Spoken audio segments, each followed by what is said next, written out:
انسان کی جو صفات ہے اللہ تعالیٰ ان ساری صفات سے پاک ہے۔ انسان کے جو اعضاء ہیں یہ تب اللہ تبارک و تعالیٰ نے قرآن میں اپنی پنڈلی کا ذکر کیا، اپنے ید کا ذکر کیا، تو یہ ساری جو ہیں ان کی علماء نے تعویلات کی ہیں، کیونکہ حقیقتاً اللہ تعالیٰ ان چیزوں سے کیا ہے؟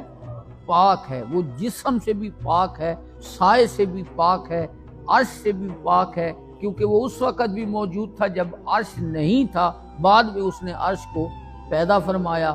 پانی نہیں تھا، اس پر اللہ تعالیٰ نے اپنے عرش کو رکھا۔ تو یہ ساری چیزیں اللہ تعالیٰ کے ساتھ اس کی نسبت ہونے کی وجہ سے ان کو فضیلت نصیب ہوتی ہے، نہ کہ عرش کی وجہ سے اللہ کو کوئی فضیلت حاصل نہیں۔